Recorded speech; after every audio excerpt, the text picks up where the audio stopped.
RS power మీడియాకు స్వాగతం. పవన్ కళ్యాణ్ వ్యాఖ్యలకు డీఎంకే నేతల రియాక్షన్.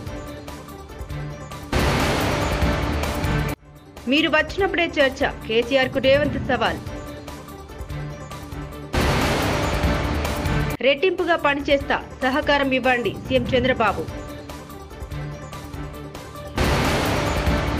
స్వచ్ఛాంధ్ర కార్మికుడితో కలిసి పార్కును శుభ్రం చేసిన మంత్రి లోకేష్. జనసేన అధినేత పవన్ కళ్యాణ్ వ్యాఖ్యల నేపథ్యంలో హిందీ భాష వివాదం మరోసారి చర్చనీయాంశంగా మారింది. ఈ క్రమంలోని తాజాగా పవన్ కళ్యాణ్ వ్యాఖ్యలపై డీఎంకే ప్రతినిధి డాక్టర్ సయ్యద్ హఫీజుల్లా స్పందించారు.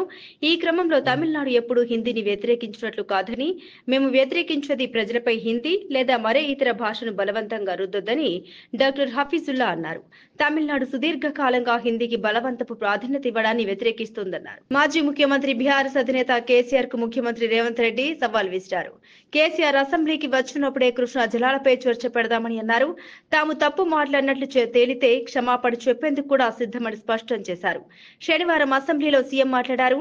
ఎమ్మెల్యేగా కేసీఆర్ కు 54.84 లక్షల జీతం ఇచ్చారని, కానీ ఇప్పటి వరకు కేసీఆర్ 2 సార్లు మాత్రమే అసెంబ్లీకి వచ్చారని తెలిపారు.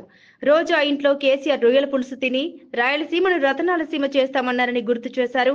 ఒక్కసారి రొయ్యల పులుసు పెడితేనే రాయలసీమను రతనాలసీమ చేస్తా అని అన్నారని, కానీ గుండెల్లో పెట్టుకుని మహబూబ్ నగర్ ప్రజలు రాజకీయ భిక్ష పెడితే గుండెల మీద తంతారా అని ఎంపీగా గెలిపించిన పాలమూరు ప్రజల్ని మోసం చేశారని మండిపడ్డారు. కేసీఆర్ హయాంలోనే సాగర్ కు సీఎంఆర్ఎఫ్ బలగాలు వచ్చాయని చెప్పుకొచ్చారు. అప్పుడు సైలెంట్ గా ఉన్న బీఆర్ఎస్ ఇప్పుడు కాంగ్రెస్ ప్రభుత్వాన్ని తప్పుబడుతోందంటూ రేవంత్ ఆగ్రహాన్ని వ్యక్తం చేశారు. తీర్పిచ్చింది. వారు 57,84,124 రూపాయల జీతభత్యాలు తీసుకున్నారు అధ్యక్ష. 2 సార్లు ఇక్కడికి వచ్చింది, ఇప్పటి వరకు ఎక్కడికి వెళ్ళలేదు అధ్యక్ష. ప్రభుత్వ జీతభత్యాలు తీసుకొని ప్రజల్ని గాలికి వదిలేసి తెలంగాణ రాష్ట్రాన్ని కర్మకు వదిలేసిన ప్రధాన ప్రతిపక్ష నాయకుడు ఈరోజు వాళ్ళను ఇట్లా తయారు చేసి రేబీస్ వ్యాక్సిన్ రియాక్షన్ వచ్చినట్టుగా వాళ్ళు వ్యవహరిస్తుంటే ఏం చెప్పాలి అధ్యక్ష? ఇక సెక్యూరిటీలు ఇవన్నీ ఇంకా మళ్ళీ అది సపరేట్గా నేను చెప్పదలుచుకున్న, వాటి జోలికి వెళ్ళదలుచుకోలేదు. సరే, కుటుంబ సభ్యుల వల్ల ఆయన ప్రాణ ప్రమాదం ఉంది కాబట్టి ఆయన సెక్యూరిటీ పెట్టుకున్నాడు. సరే, అది సహజం, అందుకే ఆయన దూరంగా ఉంటున్నాడు వాళ్ళకు చుట్టూ పోలీసు పహారాల మధ్య అధ్యక్ష. సరే, అది వారి సమస్య అనుకోండి, నేను దాని జోలికి వెళ్ళదలుచుకోలేదు. సో ఈరోజు ఎస్ఎల్బిసి పూర్తి చేసి ఉంటే నల్గొండ కష్టాలు తీరు ఉండేటివి కదా, డిండి ప్రాజెక్టు పూర్తి చేసి ఉంటే నల్గొండ కష్టాలు తీరు ఉండేటివి కదా, మా పాలమూరు రంగారెడ్డి ఎత్తిపోతల ప్రాజెక్టు ఈరోజు జూరాల నుంచి నీళ్లు తీసుకుని ఉంటే రాయలసీమ నీళ్లు దొంగిలించే అవకాశం ఉండకపోతుండే కదా అధ్యక్ష. ఈరోజు కృష్ణా నదిలో మొత్తం ప్రాజెక్టుల మీద వివరాలు తీయండి అధ్యక్ష. ఎవరి హయాంలో ప్రారంభమైన, ఎవరి హయాంలో పూర్తయినాయి. జిల్లాలో ముఖ్యమంత్రి చంద్రబాబు నాయుడు పర్యటన కొనసాగుతుంది. స్వచ్ఛ దివాస్ కార్యక్రమాల్లో భాగంగా తణుకులో ఏర్పాటు చేసిన ప్రజావేదిక వద్ద ప్రజలతో సీఎం ముఖాముఖి నిర్వహించారు. ఈ సందర్భంగా సీఎంను ప్రజలు పలు ప్రశ్నలు వేశారు. దానికి చంద్రబాబు సమాధానం ఇచ్చారు.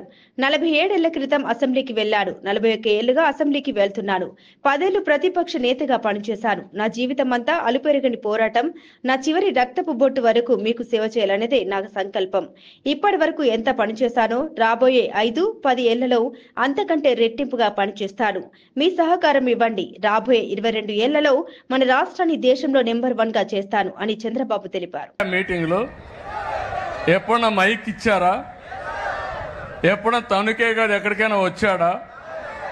వస్తే నేరుగా పరదాలు కట్టుకొని వచ్చేవాళ్ళు. విమానంలో వస్తే చెట్లను నరుక్కుంటా వచ్చేవాళ్ళు. ఎవరికి మైక్ ఇచ్చేవాళ్ళు కాదు. మీరెక్కడో కూర్చుంటే వాళ్ళు ఎక్కడో కూర్చునేవాళ్ళు, ఆకాశంలో ఉండేవాళ్ళు.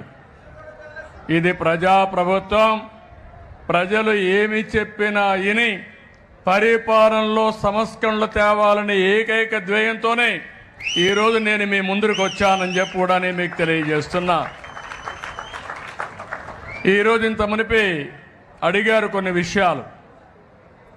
మీరు కూడా ఆర్థిక పరిస్థితులు కూడా ఈ రాష్ట్రంలో ఎట్టున్నాయంటే 10 లక్షల కోట్ల రూపాయల అప్పు, దానికి వడ్డీ కట్టాలి, అప్పు తీర్చాలి, సంపాదించాలి, మీ కష్టాలు తీర్చాలి. ఈరోజు అందుకే నేను చెప్పాను, అభివృద్ధి, సంక్షేమం, సుపరిపాలన, ఈ 3 ద్వారా ఈ రాష్ట్రాన్ని ముందుకు తీసుకుపోయే కార్యక్రమాన్ని చేశాం. ఈరోజు మీరందరూ ఉన్నారు. నేను 4వసారి ముఖ్యమంత్రి. 4వసారి ఎప్పుడు కూడా నాకు ఇన్ని ఇబ్బందులు కనపడలేదు. నాకే వెసులుబాటు దారి కనపడడం లేదు. అంటే అంత రాష్ట్రాన్ని పూర్తిగా విధ్వంసం చేసే పరిస్థితికి వచ్చారు. స్వచ్ఛాంధ్ర కార్యక్రమంలో భాగంగా మంత్రి నారా లోకేష్ మంగళగిరి ఎకో పార్కులోని పరిసరాలను శుభ్రం చేశారు. పార్కులోని కార్మికుడు నాగార్జునతో ఆయన మాట్లాడారు. అనంతరం ఆయనతో కలిసి చెత్త ఊడ్చారు. అనంతరం కార్మికుడిని సన్మానించారు. పార్కు అభివృద్ధిపై సందర్శకుల నుండి పలు సూచనలు స్వీకరించారు. జూన్ కల్లా పనులు స్టార్ట్ అయిపోతాయి. జూన్ కల్లా పని స్టార్ట్ చేస్తే సంవత్సరంన్నర, 1.5 year, సంవత్సరంన్నరలో పూర్తి చేద్దాం. మొత్తం మంగళగిరి ఎంటీఎంసీ మొత్తం భూగర్భ డ్రైనేజు, భూగర్భ నీరు అంటే పైప్ లైన్, భూగర్భ గ్యాస్ కూడా ఇంకా సిలిండర్లు మోసే బాధ లేకుండా ఇంటికి గ్యాస్ కనెక్షన్ కూడా ఇచ్చేది. మన మంగళగిరిలో కూడా కరెంటు తీగలు పైన ఉంటాయి బాగా, అది చాలా ఇబ్బంది. నేను తిరిగినప్పుడు చెట్లు నరికేస్తాము. రెండోది పిల్లలు ఇబ్బంది పడుతున్నారు, నాకు చాలా ఫీడ్బ్యాక్ వచ్చింది. సో పవర్ లైన్ కూడా భూగర్భ చేద్దాం, అది కూడా నేను మాడుతున్నా. అన్నీ అయిపోతే మనకు కూడా కొంచెం పని తగ్గుతుంది. ఏంటి మనమే తీసుకెళ్ళి చెత్తేస్తాం కదా డ్రైన్లో, మళ్ళీ మీ పైన కంప్లైంట్ చేస్తాను. చెత్త వాస్తవం జరిగేది అదే కదా, చెత్త నడుచుకుంటూ వెళ్ళి కూర్చోదు. సో దాన్ని కూడా నేనేమనుకున్నానంటే, ఇప్పుడు బాబు గారు ప్రతి 3rd Saturday ఈ కార్యక్రమం చేపట్టమంటారు. సో ఇప్పుడు కమిషనర్ గారు కూడా ఏం చెప్పారంటే, ఇంకా డోర్ టు డోర్ ప్రజల్లో చైతన్యం వచ్చే విధంగా మన పాంఫ్లెట్లు తీసుకెళ్ళి ప్రజలతో చర్చిద్దాం. చైతన్యం వచ్చేసి ఇంక అయిపోయింది. కాంగ్రెస్ వాళ్ళు విపరీతంగా అభివృద్ధి చేస్తున్నారు, అన్ని హామీలు అమలు చేస్తున్నారు, కానీ ప్రచారం చేసుకోవడం లేదు. సరిగా ప్రచారం చేసుకుంటే కాంగ్రెస్ కి తిరిగి ఉండదని చాలా మంది ప్రజలు అంటున్నారు. డిప్యూటీ సీఎం భట్టి విక్రమార్క: నేను పల్లా రాజశేఖర గారికి నేను ఒక రకం ధన్యవాదాలు కూడా చెప్తా ఉన్నాను. మీరు అవన్నీ అడగబట్టే మేము చేసి చెప్పుకోగలుగుతున్నాం. లేకపోతే అసలు మేము అన్ని చేసుకుంటూ పోతున్నాం కానీ ప్రచారం చేసుకోవట్లేదు. చాలా మంది పాపం కాంగ్రెస్ వాళ్ళు విపరీతంగా చేస్తా ఉన్నారు, సంవత్సరం నుంచి వచ్చి అన్ని చేస్తా ఉన్నారు కానీ సరిగా ప్రచారం చేసుకోవట్లేదు. అంతకుముందున ప్రభుత్వం ఏమి చేయకుండా ప్రచారం చేసుకొని 10 ఏళ్ళు బతికింది. వీళ్ళు చేసిన స్కీమ్స్ అన్ని కరెక్ట్గా ప్రచారం చేసుకుంటే వీళ్ళకి అసలు తిరిగే ఉండదని ప్రజలంతా అంటున్నారు. దయచేసి మీరు చెప్పిన మాట ప్రకారం వరి పంట బోనస్ అందరికీ ఇవ్వలేదని ఒప్పుకున్న మంత్రి కోమటిరెడ్డి వెంకటరెడ్డి వరి పంట బోనస్ కు సంబంధించి 250 కోట్ల చిల్లర బకాయిలు ఉన్నాయి, త్వరలోనే చెల్లిస్తాం. మంత్రి కోమటిరెడ్డి వెంకటరెడ్డి: బోనస్ సంబంధించి 250 కోట్ల చిల్లర బకాయిలు ఉన్నాయి, త్వరలో చెల్లిస్తాము. పథకాల పేర్లు మార్చడం కాదు, ప్రజల బతుకులు మార్చండి. తెలంగాణ చిహ్నం నుండి కళాతోరణం, చార్మినార్ తీయాలని చూస్తున్నారు. వరంగల్ వాళ్ళం, ఆత్మగౌరవం ఉన్నోళ్ళం. రాణి రుద్రమదేవి సాక్షిగా, సర్దార్ సర్వాయి పాపన్న గౌడ్ సాక్షిగా, దొడ్డి కొమరయ్య సాక్షిగా, చాకలి ఐలమ్మ సాక్షిగా, సమ్మక్క సారక్క సాక్షిగా మా ఆత్మగౌరవం కొరకు పోరాడతాం. రాజముద్రల నుండి కాకతీయుల కళాతోరణం, చార్మినార్ మార్చవద్దు. మారిస్తే మళ్లీ మేము అధికారంలోకి రాగానే తెచ్చుకుంటాం. పల్లా రాజేశ్వర్ రెడ్డి: మొత్తం తెలంగాణ యావత్తు ఆత్మగౌరవంతో బతికే వాళ్ళం, అన్నం ఉన్నా లేకున్నా కూడా కాదు. అందుకే మేము ఖచ్చితంగా చెప్తున్నాం, వరంగల్ మహనీయులైన రాణి రుద్రమదేవి సాక్షిగా, సర్దార్ సర్వాయి పాపన్న సాక్షిగా, తెలంగాణ సాయుధ పోరాట తొలి అమరుడు దొడ్డి కొమరయ్య సాక్షిగా, మా అక్క చాకలి ఐలమ్మ సాక్షిగా, సమ్మక్క సారక్క సాక్షిగా మా ఆత్మగౌరవం నిలబడడానికి ఖచ్చితంగా పోరాడతాం. మీరు దయచేసి మార్చవద్దు. మారిస్తే మళ్ళా మేము వచ్చిన తర్వాత మళ్ళా మేము తెచ్చుకుంటామని కూడా మీకు తెలియజేస్తున్నాం అధ్యక్ష. నియోజకవర్గాల్లో సమస్యలు ఉన్నాయని తెలిపిన ఎమ్మెల్సీ కవిత: నా నియోజకవర్గంలోని సమస్యలున్నాయని జవాబిచ్చిన మంత్రి జూపల్లి కృష్ణారావు, కాంగ్రెస్ ప్రభుత్వం మన ఊరు మనబడి కార్యక్రమానికి నిధులు విడుదల చేయక జనగామ పట్టణంలోని జిల్లా పరిషత్ బాలికల పాఠశాలలో ఉపాధ్యాయులు చందాలు వేసుకుని షెడ్డు వేసి పాఠాలు చెబుతున్నారు. ఎమ్మెల్సీ కల్వకుంట్ల కవిత: సమస్యలు మీ నియోజకవర్గంలోనే కాదు, నా నియోజకవర్గంలోనే ఉన్నాయి. మంత్రి జూపల్లి కృష్ణారావు: డిస్మాంటిల్ చేసేసి మన ఊరు మన బడిలో దాన్ని తీసుకోవడం జరిగింది సార్. సరే కన్స్ట్రక్షన్ చేస్తామన్నారు, పాత ప్రభుత్వంలో 2 ఫ్లోర్లు వేసినారు, 2 స్లాబ్లు వేసినారు. ఇంత లోపల ప్రభుత్వం మారిపోయేసరికి కంప్లీట్గా పేమెంట్స్ ఆపేశారు సార్. ఆపేస్తే స్కూల్ అట్లా ఆగిపోయింది. కానీ ఇక్కడ నాకు చాలా మంచిగా అనిపించిన అంశం ఏంటంటే సార్, అక్కడ ఉన్నటువంటి ఉపాధ్యాయులందరూ కూడా పాపం వాళ్ళు చందాలు వేసుకొని ఆడపిల్లలు వాళ్ళు ఎండలో కూర్చుంటున్నారని చెప్పి ఉపాధ్యాయులే అక్కడ షెడ్ వేసి ఆడపిల్లలందరూ కూడా అక్కడ కూర్చోబెట్టి చదివిస్తున్నారు సార్. చూసినప్పుడు చాలా హృదయ విదారకంగా అనిపించింది. కాకపోతే వాళ్ళ స్పిరిట్ ఆఫ్ ద టీచర్స్ చాలా మంచిగా అనిపించింది సార్.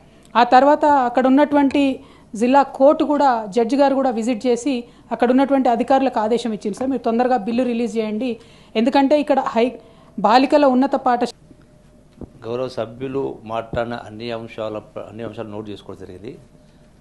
ఈ సమస్యలు మీ నియోజకవర్గాలనే కాదు మా నియోజకవర్గాలలో ఉన్నాయి. అయితే సమస్యకు పరిష్కారం అనేది ఒక మాటలో అర్థం కాదు, ఈ సందర్భం కూడా కాదు, దానికి ఎక్స్ప్లెనేషన్ ఇవ్వాలి కాబట్టి డెఫినెట్గా సంబంధిత శాఖ దృష్టి తీసుకెళ్లి అంతవరకు తొందరగా ప్రయత్నం చేస్తాం. ఓకే. వైసీపీ అధినేత వైఎస్ జగన్మోహన్ రెడ్డి ఆకృత్యాలు ఒక్కొక్కటిగా బయటపడుతున్నాయి. జగన్ తో కలిసి పనిచేసిన బడా నాయకులే ఆయన క్రూర బుద్ధి గురించి కథలుగా చెబుతున్నారు. ఆయనకు వ్యతిరేకంగా మారితే ఎంత దారుణంగా హింసలకు గురి చేస్తారో వివరిస్తున్నారు. తాజాగా మాజీ మంత్రి బాలినేని శ్రీనివాసరెడ్డి జగన్ ఆకృత్యాల గురించి మాట్లాడారు. జనసేన పార్టీ ఆవిర్భావ సభలో జగన్ కారణంగా తాను తన కుటుంబం పడ్డ కష్టాల్ని చెప్పుకొచ్చారు. ఆ కష్టాల గురించి చెబుతూ కన్నీళ్లు పెట్టుకున్నారు. పిఠాపురం అమ్మవారి సాక్షిగా అన్ని నిజాలు చెబుతా అంటూ భావోద్వేగ పూరిత స్పీచ్ నిచ్చారు. జగన్ తన ఆస్తి కొట్టేశారంటూ కంటతడి పెట్టుకున్నారు. జగన్మోహన్ రెడ్డి గారు ఏదో కౌన్సిలర్ అన్నాడు, ఏదో అన్నాడు. అయ్యా జగన్మోహన్ రెడ్డి గారు, మీ నాన్న దయతోటి నువ్వు ముఖ్యమంత్రి అయ్యావు, మీ నాన్న అంత అడ్డు పెట్టుకొని మా నాయకుడు ఇప్పుడు జనసేన నాయకుడు పవన్ కళ్యాణ్ గారు స్వశక్తితో ఈరోజు లక్షలాది మంది అభిమాన పాత్రులు అయ్యాడని గుర్తుపెట్టుకోవాలని కూడా తెలియజేసుకుంటా ఉన్నా. మీ నాయనతోటి వెనక ఒకసారి ముఖ్యమంత్రి అయ్యావు, ఇంకా చూద్దాం. మాజీ మంత్రి వైఎస్ వివేకానందరెడ్డి దారుణ హత్యకు గురై 6 ఏళ్లైనా ఇంకా న్యాయం దక్కలేదని ఆయన కుమార్తె సునీత ఆవేదన వ్యక్తం చేశారు. వివేక 6వ వర్ధంతి వేళ వైఎస్ఆర్ జిల్లా పులివెందులలో ఆమె నివాళులర్పించారు. అనంతరం మీడియాతో మాట్లాడారు. సిబిఐ కోర్టులో ట్రయల్ కూడా ప్రారంభం కాలేదు. నిందితుల్లో ఒకరు తప్ప మిగిలిన వాళ్ళంతా బయట తిరుగుతున్నారు. నిందితులు దర్యాప్తు ముందుకు సాగకుండా మేనేజ్ చేస్తున్నారని అనుమానం కలుగుతోంది. ఈ కేసులో సాక్షులు అనుమానాస్పద రీతిలో చనిపోతున్నారు. సాక్షుల వాంగ్మూలాలు వెనక్కి తీసుకోవాలని నిందితుల్లో కొందరు బెదిరిస్తున్నారని సునీత ఆరోపించారు. న్యాయం జరుగుతుందని అనుకుంటాము. ఎవరైతే నిందితులు అని చెప్పబడ్డారో వాళ్ళకంటే ఎక్కువ శిక్ష మాకు మా కుటుంబానికి ఎక్కువ పడుతున్నట్లుగా ఉంది. ఇది న్యాయం అసలు, కానీ ఖచ్చితంగా న్యాయం జరుగుతుందన్న నమ్మకం అయితే ఉంది. సిబిఐ వాళ్ళు మళ్ళీ ఇన్వెస్టిగేషన్ మొదలు పెడతారు అని అనుకుంటున్నాను. ఐఎమ్ హోపింగ్ కోర్టు వాళ్ళకి ఖచ్చితంగా ఇది చేస్తారని ఆశిస్తున్నాను, వాళ్ళని ప్రాధాన్యపడుతున్నాను. నాకు తెలిసి అయితే చాలా లోపాలు జరిగాయి, ఇన్వెస్టిగేషన్ లో జరిగాయి, ప్లస్ ట్రయల్ లో జరుగుతున్నాయి. ట్రయల్ మొదలే పెట్టట్లేదు. Accused know how to manage the system. వాళ్ళకి ఎట్లా సిస్టమ్ ని బైపాస్ చేయాలో, ఎట్లా మేనేజ్ చేయాలో తెలుస్తున్నట్లుంది. ఇంకా ఎందుకు మనకి ఇట్లా ప్రాబ్లం. అన్నమయ్య జిల్లా రాజంపేట మండలం ఊటుకూరు గ్రామంలో ఉన్న భక్త కన్నప్ప ఆలయాన్ని సినీ హీరో మంచు విష్ణు దర్శించుకున్నారు. తాను నటించిన భక్త కన్నప్ప ఏప్రిల్ 25న విడుదల కానున్న సందర్భంగా చిత్ర బృందంతో కలిసి ప్రత్యేక పూజలు నిర్వహించారు. విష్ణుకు ఆలయ నిర్వాహకులు, ఊటుకూరు గ్రామస్తులు ఘన స్వాగతం పలికారు. నిర్వాహకులతో చర్చించి ఆలయ అభివృద్ధికి సహకరిస్తామని విష్ణు తెలిపారు. ఏప్రిల్ 25వ తేదీన కన్నప్ప రిలీజ్ అవుతుంది. ఇక్కడికి షూటింగ్ స్టార్ట్ అయ్యే ముందు శ్రీకాళహస్తికి వెళ్ళి అక్కడ దర్శనం చేసుకుని అక్కడ కన్నప్ప గుడికి వెళ్ళి దర్శనం చేసుకున్నాం. ఆయన జన్మస్థలానికి, ఆయన ఊరికి రావాలని ఎన్నో రోజులుగా అనుకుంటున్నా. ఈరోజు వాళ్ళ అనుమతించిన మేరగా నేను వచ్చి దర్శనం చేసుకున్నాను. నేను నమ్మేది ఏంటంటే ఎప్పుడైనా దేవుడు దర్శనం చేసుకునేటప్పుడు దేవుడు అనుగ్రహం ఉండాలి, వాళ్ళ అనుమతి ఈరోజు వచ్చాను కన్నప్ప ఊరికి. ఈరోజు ప్రపంచానికి నేను చెప్తున్నాను, దాదాపు 50 సంవత్సరాల తర్వాత మళ్ళా తెలుగులో చేస్తున్నాం.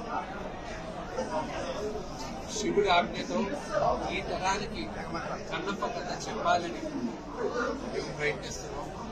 ఏప్రిల్ 25వ తేదీన మీ అందరి ఆశీస్సులతో మంచి విజయాన్ని సాధిస్తామని ఈ గుడికి మీరేమైనా చేయాలనుకుంటున్నారా? 100% చేస్తాను. సినిమా రిలీజ్ అయిన తర్వాత నేను ఏం చేస్తాను, ఎలా చేస్తాను అనేది గుడి యాజమాన్యంతో మాట్లాడి, ఆ కంపెనీతో మాట్లాడి వాళ్ళకి నచ్చినట్టుగా చేస్తాను.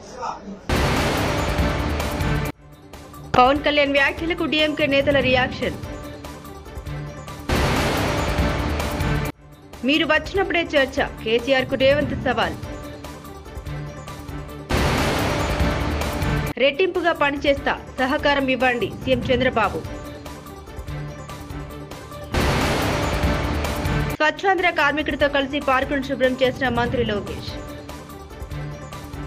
మరిన్ని న్యూస్ కోసం చూస్తూనండి RS పవర్ మీడియా.